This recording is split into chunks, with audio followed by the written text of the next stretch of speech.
Greetings, crew members. What's up?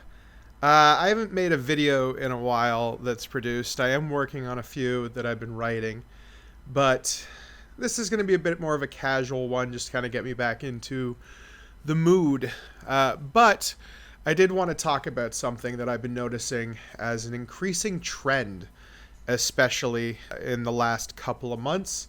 Something that I don't think has an official name yet, but I'm going to dub the Product movie. And that is a movie that is ostensibly about a product, about a consumer item that has existed for either, a decade, couple of decades. Usually stuff from the 80s, stuff that, is very laden with the nostalgia of people my age. This all came about because I saw the trailer for Flaming Hot recently. That's me, the Mero Mero, Mr. Richard Montañez.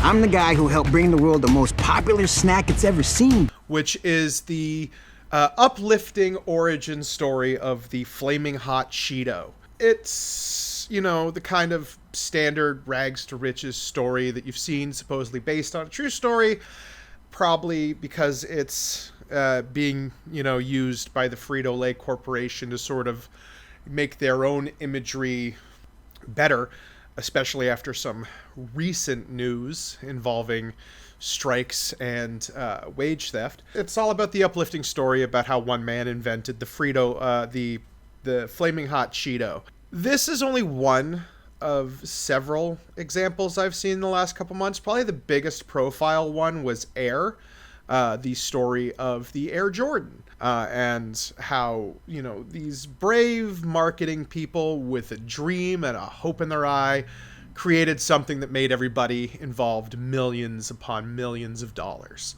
You can also see it in Tetris, which is more of a video game origin story film, but, again, very much has that same idea of the intricacies of how this corporation created the Tetris marketing system and, sort of brought this Soviet game over. Taron Egerton stars as the man who, brought it over to America. It's good.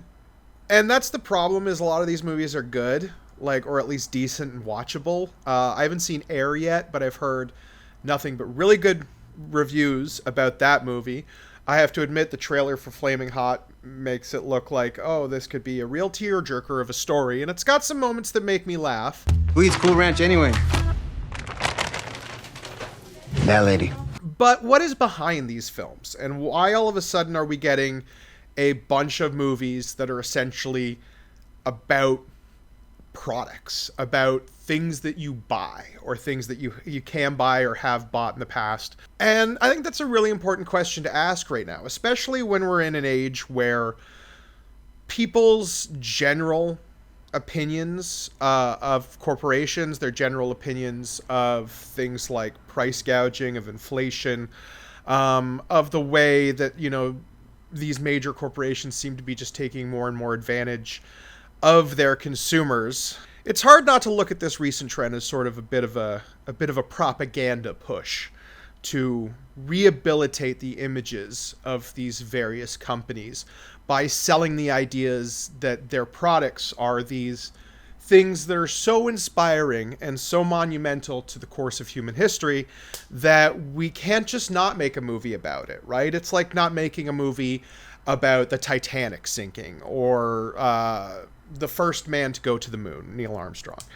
For those of you who don't know, it's like saying that the creation of the Flaming Hot Cheeto is one of the defining moments in humanity and is this important story that needs to be told. And I'm not saying that, there aren't elements of that story that, can't make a compelling film. I'm not saying that there aren't things about the person that it features that aren't worthy of celebration or praise. What I'm saying is that they take that and they wrap all that up into an idea that it's not just a chip. It's something that changed the course of history.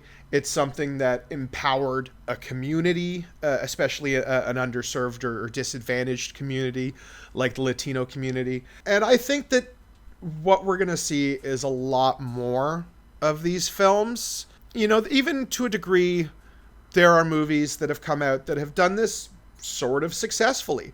Ford v Ferrari was a recent example. That can be very much viewed as a product film. It's a film that is very much selling the idea that Ford was this underdog that rose up through the champion or with their car and did these amazing things, and that the GT40 was this important vehicle in the history of motor vehicles and of motorsports, which it absolutely is. But again, it's made in conjunction with Ford Motor Company. It's made in conjunction with these companies that are, at the end of the day, concerned more about selling you on the idea that whatever is featured in the film is something that is important, something that is good, something that is beneficial to the history of humanity, and overall something to be lauded.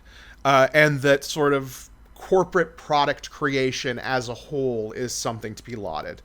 I don't want to get too political with this video, but I will say that the motivation behind all of these recent product movies and the success of movies like Air or Ford v Ferrari will only embolden the kind of films we're going to see coming out in the next couple of years.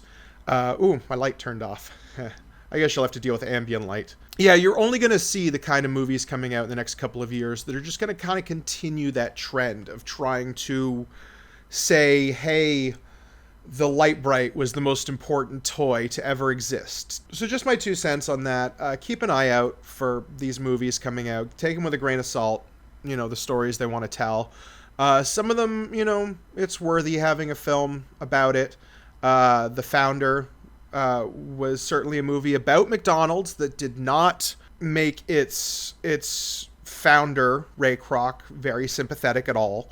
If anything, that was kind of one of the rare examples of a movie that did sort of take a critical eye at the product it was talking about. But I feel like those are going to be rarer and rarer, and I feel like most of the time it's going to be this saccharine, overly dramatic, melodramatic stories that are rags to riches stories about how great things are. Maybe Blackberry will be different. I think Blackberry's probably going to be different. That one looks a little more satirical, but yeah. It's about a phone. All right, everybody, thank you so much for watching. Remember to like and subscribe if you haven't already. All right, stay safe and be who you are.